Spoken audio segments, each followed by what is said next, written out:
O RN no ar está de volta e hoje é dia do quadro Fala Doutor.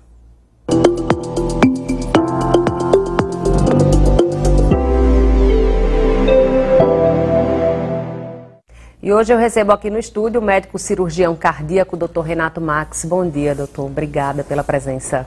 Bom dia, Elisiane. Bom dia, telespectadores. Eu que agradeço aqui, é mais uma oportunidade para estar esclarecendo as dúvidas e as curiosidades em relação à doença cardiovascular. Vamos falar desse estudo, começar falando desse estudo da Sociedade Brasileira de Cardiologia, né, que mostrou que o número de mortes por doenças cardiovasculares, um dado aqui do Nordeste, né, aumentou em torno de 70%, né, na pandemia. Essas pessoas, elas já tinham problema do coração? Foi decorrência da Covid também? O que vocês têm de informação a respeito disso? Isso foi um estudo feito pela Sociedade Brasileira de Cardiologia, onde identificou um aumento de 70% na mortalidade cardiovascular na região Nordeste. Na região Norte, tivemos estados com uma incidência de 130%.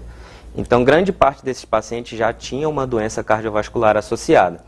E aí, por conta da pandemia, ele acabou não procurando o atendimento médico, o acesso também ao atendimento médico ficou mais restrito, a população ficou mais restrita em casa, fez menos exercício, né, assim, se alimentou de uma forma pior, e isso aumentou muito a incidência de doenças cardiovasculares. Lisiane, houve um estudo onde que a mortalidade cardiovascular pré e pós-pandemia aumentou 12%. Né? Então, em 2021, 230 mil pessoas morreram decorrentes de problemas cardiovasculares. Quando a pandemia chegou, que pouco se sabia sobre o Covid, falava-se muito que, né, o Covid ataca o pulmão, a Covid ataca o pulmão. O que é que se sabe hoje de relação de Covid com doenças do coração? Bem, isso é uma dúvida mundial, né? A gente sabe hoje a relação que existe entre Covid e doenças cardiovasculares é a inflamação do músculo do coração, porém a Covid gera uma inflamação. A doença cardiovascular, ela é uma doença até inflamatória, então ela pode precipitar alguns problemas que o paciente já tenha antes, né? Então por isso que a gente fala, o doente cardiovascular, o cardiopata em si, ele tem uma maior probabilidade de desenvolver a forma grave da doença. Então, no curto prazo, a gente sabe, isso já é bem descrito nos estudos, que existe uma relação entre o Covid e a inflamação no coração. Os efeitos a longo prazo, a gente ainda vai saber, mas o maior impacto da Covid na saúde cardiovascular foi exatamente essa. A não procura pelo atendimento médico, o acesso menor, a alimentação pior. Houve um estudo do Ministério da Saúde, onde entrevistou 28 mil pessoas, Lisiane. Dessas 28 mil pessoas, notou-se o quê? Que aumentou o consumo de bebida alcoólica, aumentou o índice de obesidade, aumentaram todos os fatores de risco cardiovascular. Tudo isso aqui associado, lá no futuro, com certeza a gente vai ter uma maior incidência de doenças cardiovasculares. Além disso, o paciente que já tem uma doença cardiovascular, durante a pandemia, o CFM fez um estudo, 30 milhões de procedimentos cirúrgicos não foram realizados. 30 milhões. Então, assim, uma cirurgia dessa que não tenha sido realizada, provavelmente é uma morte que poderia ser evitada. Então, o impacto da Covid na saúde cardiovascular, na opinião da Sociedade Brasileira de Cardiologia, na opinião de quem trabalha com cardiologia e cirurgia cardíaca, é exatamente essa. A redução na prevenção.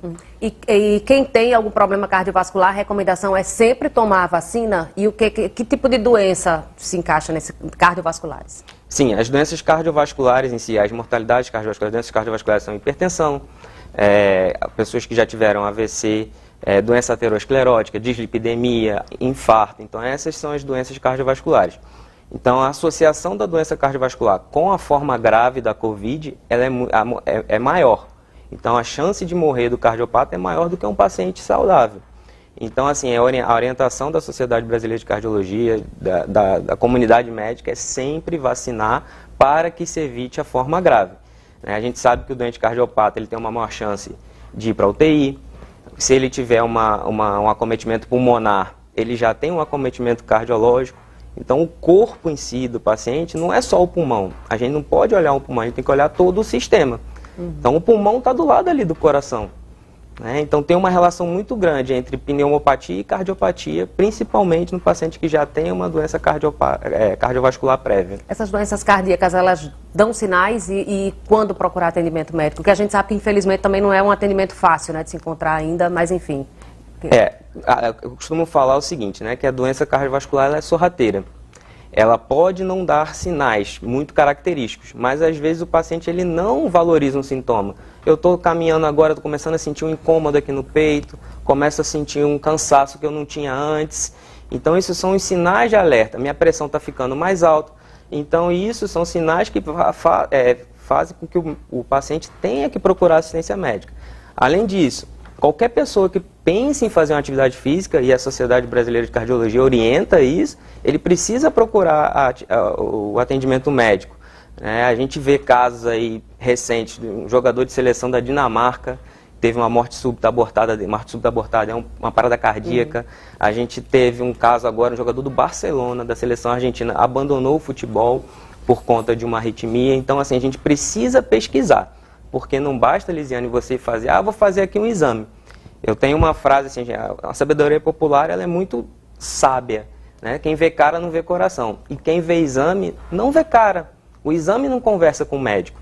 Então, assim, a gente precisa estar sempre procurando assistência médica para entender, saber qual o exame que precisa ser feito para poder começar uma atividade física. Ok, doutor Renato Marcos, muito obrigada pela participação, tá? Bom dia. Bom dia, eu que agradeço. E a gente vai ficando por aqui. Para você, um